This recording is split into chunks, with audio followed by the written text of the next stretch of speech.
اب رمضان شریف بھی آ رہا ہے، اور آپ کو معلوم ہے ہم نے رمضان میں پڑھائی رکھی ہے، چھٹیاں نہیں رکھی۔ جب میں نے حسنین شروع کیا 1999 میں، تو اللہ نے میرے دل میں یہ بات ڈالی کہ رمضان تو علم کا مہینہ ہے، انا انزلناہ فی لیلۃ القدر، اور چاروں آسمانی کتابیں رمضان میں اور سارے صحیفے رمضان میں۔ یعنی اللہ کو کیا پسند تھا اس مہینے کا۔ حضرت ابراہیم علیہ السلام پر چھوٹی کتابیں اتری یکم رمضان کو، حضرت موسیٰ علیہ السلام پر تورات اتری 2 رمضان کو، حضرت داؤد علیہ السلام پر زبور اتری 6 رمضان کو، حضرت عیسیٰ علیہ السلام پر انجیل اتری 12 یا 18 رمضان کو، اور اللہ کے نبی پر قرآن اترا فی لیلۃ القدر، لیلۃ القدر۔ تو سارا آسمانی علم رمضان میں اترا۔ سارے مہینوں کے نام عربوں نے رکھے، محرم، صفر، ربیع الاول، ربیع الثانی، جمادی الاولی، جمادی الثانی، رجب، شعبان، رمضان، شوال، ذوالقعدہ، ذوالحج۔ اس میں جو رمضان ہے یہ نام اللہ نے رکھا، باقی مہینوں کے نام تو رکھے عربوں نے۔ پھر ان کی زبان پہ اللہ لایا رمضان، چونکہ ابھی تو دنیا بھی نہیں بنی تھی اور اللہ نے قرآن کی تلاوت فرمائی تھی، تو اس قرآن میں تھا شہر رمضان الذی انزل فیہ القرآن۔ تو رمضان کا نام اللہ نے پہلے سے چن رکھا تھا، پھر ان سے رکھوا دیا۔ رمضان کہتے ہیں رمض یرمض، جل جانا، جل جانا۔ رمضان کو رمضان کیوں کہتے ہیں؟ کہ اس میں گناہ جل جاتے ہیں۔ مسلمان پہلا روزہ رکھتا ہے اور اس کے گناہ اللہ جلانا شروع کرتا ہے، اس کی بھوک پیاس کی آگ میں گناہوں کو ڈالتا ہے، جلاتا ہے۔ آخر 29 رمضان یا 30 رمضان آخری رات اللہ تعالیٰ اس کی پچھلے سال کے سارے گناہ معاف فرما دیتا ہے۔ تو اس کو اس سے تشبیہ دی گئی کہ جیسے جلنے سے چیز ختم ہو جاتی ہے، رمضان کے روزے کی بھوک اور پیاس کی تپش سے اللہ تعالیٰ پچھلے سال کے سارے گناہوں کو معاف فرما دیتا ہے۔ تو مجھے خیال آیا اس وقت جب ابھی بالکل کزرع اخرج شطأہ تھا، ہمارے مدرسے کی مثال کزرع اخرج شطأہ، دعا کرو اللہ تعالیٰ فاستغلظ فاستوی علی سوقہ اسے بنا دے۔ امید تو ہے کہ کچھ شکل اللہ نے بنا دی، اللہ اسے پوری دنیا میں پھیلا دے۔ میری تو تمنا ہے کہ ایک ایسی مثبت سوچ کے علماء کے اللہ میرے ذریعے سے تیار کروا دے جو امت کو جوڑنے والے ہوں، توڑنے والے ہوں۔ کتنا ظلم و ستم ہے کہ پیسے بھی لیتے ہیں اور امت کو توڑ کے چلے جاتے ہیں۔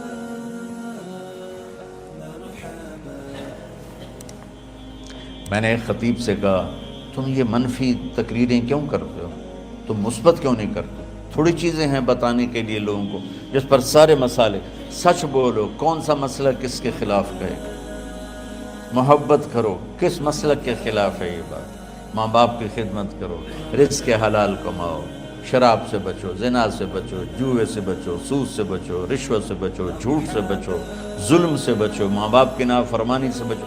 یہ کتنی باتیں ہیں جو امت کو بتانے کی ضرورت ہے۔ کہنے لگا جی پھر پیسے نہیں لبدے، پیسے ہی اس گل دے لبدن کہ آج تسی فلانے آندہ توا لین بجاؤں، اگر میں توا نہ لگاؤں تو میں تو نہ پیسے نہیں دے میں۔ تو یہ اس وقت سٹیٹس ہے، تو کیا پیغام جائے گا؟ تو اللہ تعالیٰ آپ کو مثبت بنائے۔ رمضان میں چونکہ سارا علم اترا تو مجھے خیال آیا کہ ہمیں رمضان میں چھٹی کرنا تو ایک ایسی عادت ہے، کوئی سنت تو ہے نہیں، تو مجھے رمضان میں پڑھائی کروانی چاہیے، چاہے تھوڑی ہوگی، روزے کی بھوک بھی ستائے گی اور رات کے جاگنے کی وجہ سے نیند بھی ستائے گی، لیکن اس میں ایک لفظ سینکڑوں لفظوں پہ بھاری ہوگا غیر رمضان۔ تو میں کراچی گیا اور مفتی تقی صاحب دامت برکاتہم سے سب سے پہلے جا کے مشورہ کیا کہ حضرت میں چاہتا ہوں کہ رمضان میں چھٹی نہ ہو، پڑھائی ہو۔ اس وقت رمضان سردیوں میں تھا، تو وہ بڑے خوش ہوئے، کہنے لگے یہ تو بہت اچھی بات ہے۔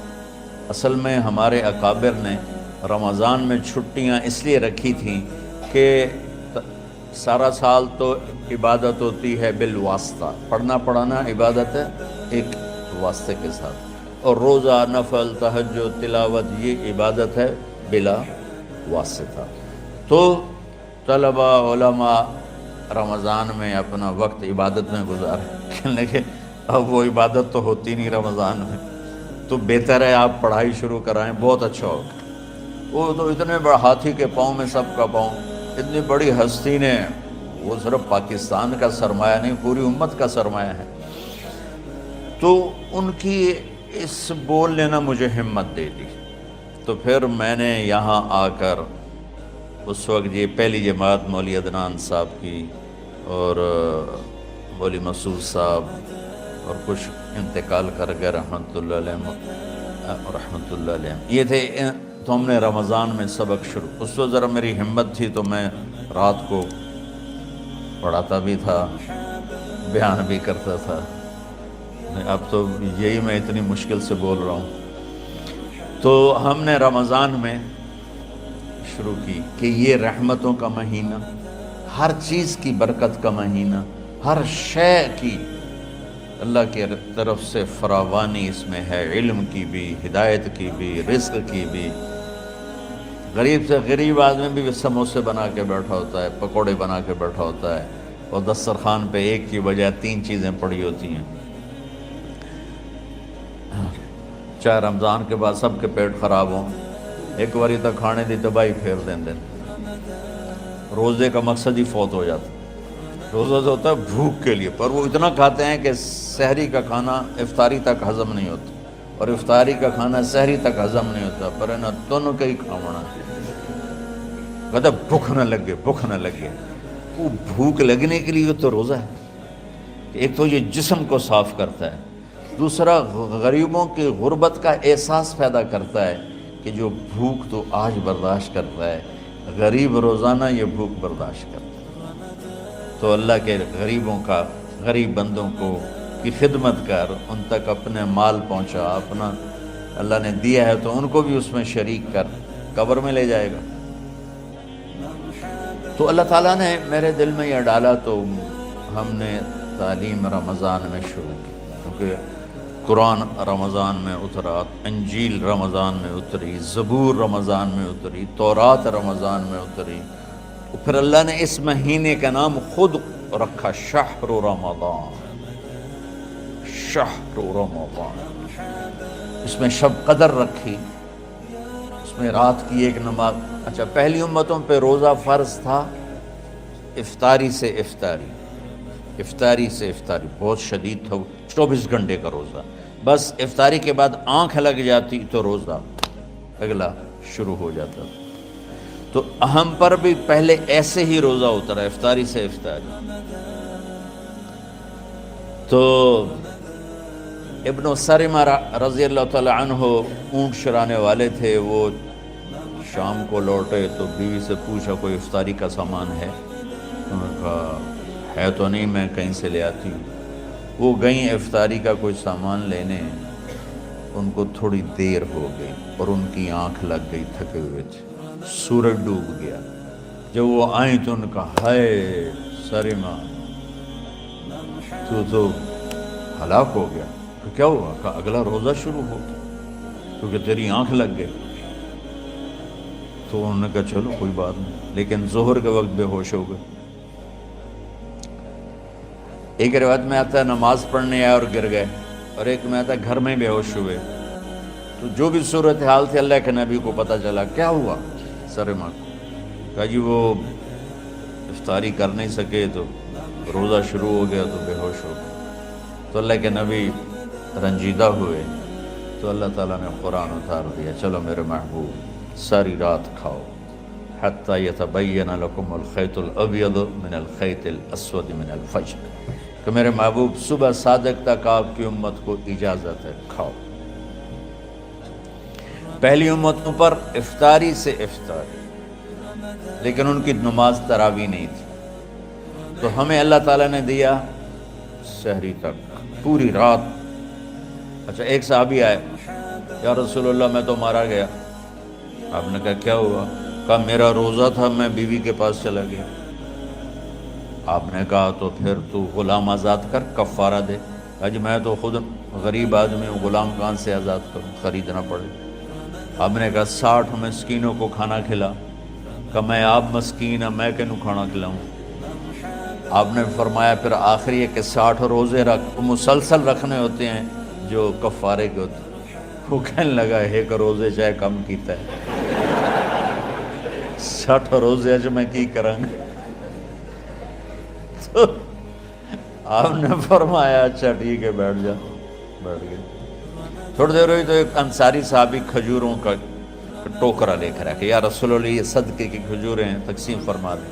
تو آپ نے فرمایا بھائی وہ کدھر ہو؟ کہا جی بیٹھا ہوں. آپ نے کہا ادھر آ, یہ کھجوریں لے جا اور 60 گھروں میں تقسیم کر دے. سبحان اللہ, اللہ نے اس امت کو لاڈ لڈائے ہیں, یہ اللہ کی لاڈلی امت. عجیب واقعہ یہ. کہنے لگا یا رسول اللہ, اللہ کی قسم مدینے میں مجھ سے غریب کوئی نہیں, آپ ایسا کرو یہ میرا کفارہ مجھے ہی صدقہ کر دو. تو آپ اتنا ہنسے کہ یہ آخری دانت نظر آنے لگے. بہت کم ایسا ہوتا تھا. فَضَحِكَ حَتَّى بَدَتْ نَوَاجِذُهُ, ایسا ہنسنا آپ کبھی کبھی ہنستے تھے کہ آخری دانت پورا منہ کھل جائے. تو آپ اتنا ہنسے کہ آخری دانت تک نظر آنے لگے. تو آپ نے کہا اچھا جا لے جا تیرے واسطے, لیکن یہ صرف تیرے لیے اور کسی کے لیے نہیں ہے. تو جب ایسی خیانت ہوئی تو اللہ تعالیٰ نے دوسرا حکم بھی اتار دیا, باشروہن, کہ تمہارے لیے بیوی بھی حلال ہے, کھانا بھی حلال ہے جب تک صبح صادق نہیں ہو جاتی. لیکن اللہ نے ہمیں ایک نماز عطا فرما دی جس کو ہم آج صلاۃ التراویح کہتے ہیں. میرے نبی کے زمانے میں اسے قیام اللیل کہا جاتا تھا. تراویح کا نام کب پڑا اس کا تو مجھے پتہ نہیں, کہیں نہ کہیں لکھا ہوگا, لیکن صحابہ کے دور میں اس نماز کا نام تھا قیام اللیل. اس لیے حضرت عائشہ رضی اللہ تعالیٰ عنہ کی روایت ہے جس سے 8 رکعت والے حضرات استدلال کرتے ہیں کہ رمضان اور غیر رمضان میں اس کو امام بخاری نے قیام اللیل کا ہی عنوان دیا ہے. آپ نے 11 رکعت سے زیادہ نماز نہیں پڑھی. ایک ضعیف روایت میں ہے کہ آپ نے 3 دن پڑھائی نماز, یہ تو صحیح روایت ہے. کتنی رکعت پڑھائی؟ تو ایک ضعیف روایت میں ہے کہ 20 رکعت پڑھا. اچھا ضعیف روایت سے عبادت ثابت نہیں ہو سکتی, حکم شرعی. تو جب حضرت عمر رضی اللہ تعالیٰ عنہ نے سب کو, اب میرے نبی کے دور میں 3 دن کے بعد آپ تو آئے نہیں کہ کہیں فرض نہ ہو جائے, تو صحابہ اپنے طور پر قرآن سنتے تھے ٹولیوں میں. صدیقی دور میں 2 سال وہ فتنوں میں گزرا, تو اس میں بھی اسی طرح چلا کہ ٹولیوں میں ہوتے تھے. حضرت عمر رضی اللہ عنہ کے زمانے میں حکومت مضبوط ہو گئی, طاقتور ہو گئے. تو ابتدائی سالوں میں نہیں, چند سالوں کے بعد اب مسجد میں تشریف لائے تو لوگ اس طرح کوئی 4 ادھر 4 ادھر 5 ادھر 10 ادھر 20 ادھر, کہنے لگے ان کو ایک ہی امام پہ جمع کر دیا جائے تو کتنا اچھا ہوگا. تو آپ نے سب کو اکٹھا کیا اور ابی بن کعب رضی اللہ تعالیٰ عنہ کو امام بنایا اور سب کو ایک نماز پہ جمع کر کے 20 رکعت کا حکم عطا فرمایا. تو حضرت عمر کا یہ عمل اس حدیث کو مضبوط کر دیتا ہے کہ چونکہ میرے نبی نے کہا علیکم بسنتی و سنت الخلفاء الراشدین من بعدی, کہ میری اور میرے خلفاء راشدین کی سنت پر مضبوطی سے عمل کرنا. تو حضرت عمر کا جو 20 رکعت طے کرنا ہے, اگر ان کا اپنا اجتہاد ہے تو بھی ہمارے لیے عمل کے لیے کافی ہے, اور اگر ان کو یہ یاد ہے کہ میرے نبی نے 20 پڑھی تھیں تو اور زیادہ اچھی بات ہے. لیکن بہرحال جو 8 پڑھتا ہے ہمارا اس پہ بھی کوئی اعتراض نہیں, چونکہ وہ بھی حدیث کے ساتھ بات کرتا ہے, اور باقی پوری امت 20 پڑھتی ہے ان پر بھی اعتراض نہیں. میں ایک جگہ سے گزر رہا تھا, نماز کا وقت ہو گیا, اہل حدیث کی مسجد تھی, میں وہاں نماز پڑھنے چلا گیا تو ایک بہت بڑا اشتہار لکھا ہوا تھا, 20 تراویح ثابت کرنے والے کو 5 لاکھ روپے انعام. کا کس قدر بے وقوفی ہے اور کس قدر احمقانہ یہ امت کی باتیں ہیں کہ 20 تراویح، سینکڑوں سال سے امت کا عمل 20 تراویح آ رہا ہے۔ تراویح کا نام جو پڑھا مجھے یوں لگتا ہے کہ اہل مکہ، یعنی اہل مکہ جو تھے نا، وہ 4 تراویح پڑھ کے ایک طواف کرتے تھے، تو وہ آرام کے لیے ہوتا، ترویحہ آرام، تھوڑی دیر کا آرام، تو 4 تراویح کے بعد ایک طواف کرتے تھے۔ وہ چھوٹا سا طواف 10 منٹ میں ختم ہو جاتا تھا، اور پھر 4 تراویح پڑھتے تھے، پھر طواف کرتے تھے، پھر 4 پڑھتے تھے، پھر طواف کرتے تھے۔ یہ صحابہ کے تھوڑے بعد کے دور کی بات ہے۔ تو مدینے والوں کو پتہ چلا کہ مکے والے تو یہ کرتے ہیں، وہ کہنے لگے اساں کی کریے، انہوں نے کہا اسی 40 تراویح پڑھا، 40 رکعت، وہ 40 رکعت پڑھتے تھے۔ تو نوافل میں کوئی سختی نہیں کہ بھائی 8 سے زیادہ نہیں پڑھنی، بدعت ہو جائے گی، اور 20 پڑھنا بدعت ہے، یہ سب جہالت کی بات ہے۔ اور یہ 8 پڑھ رہے ہیں یہ غلط ہے، یہ بھی حماقت کی بات ہے۔ جو صحیح حدیث سے دلیل پکڑ کے کوئی عمل کرتا ہو تو بھائیو اس سے بحث نہ کیا کرو، مناظرہ نہ کیا کرو، یہ بہت نادانی والی بات ہے۔ اور امت کا خلق لاکھوں کروڑوں انسانوں کا ایک عمل پہ جمع ہونا، یہ بذات خود اس کی طاقت کی ایک دلیل ہے۔ اور حرمین جب سے میرے رب نے، حضرت عمر نے 20 رکعت شروع کی، آج تک وہاں بھی ساری مساجد میں 8 رکعت تراویح ہوتی ہے، لیکن حرمین کی مسجد میں 20 رکعت، ادھر بھی ادھر بھی دونوں۔ اور یہ جو وہ وہاں ختم قرآن پہ دعا نہیں مانگی جاتی، یہ کس کا عمل ہے؟ حضرت عثمان کا۔ حضرت عثمان نے اپنے دور خلافت میں تراویح پڑھانے والے سے کہا جب قرآن ختم کرو تو دعا کرنا۔ وہ کہنے لگے جی کیا دعا کروں؟ کہ جو تیرے دل میں آیا کرنا۔ تو ختم قرآن کی رات تراویح کی آخری رکعت میں من الجنت والناس کے بعد دعا کے لیے ہاتھ اٹھانا، یہ حضرت عثمان رضی اللہ تعالیٰ عنہ نے اس کو زندہ فرمایا۔ اور امام دعا کرتا تھا 1 منٹ، 10 منٹ، 20 منٹ، جتنے بھی، اور پیچھے لوگ آمین کہتے تھے۔ وطر کی جماعت نہیں ہوتی تھی، وطر کو باجماعت حضرت مولا علی رضی اللہ تعالیٰ عنہ نے شروع کی کہ وطر کو بھی باجماعت پڑھا جائے۔ تو یہ ان کی سنت ہے کہ وطر کو باجماعت پڑھا گیا۔ تو اب یہ لہٰذا یہ سارے سنت جو کام ان خلفۂ راشدین سے ہوا وہ بھی سنت ہے۔ تو اللہ نے ہمیں ایک عبادت دے دی کہ میرا قرآن پڑھو اور سنو۔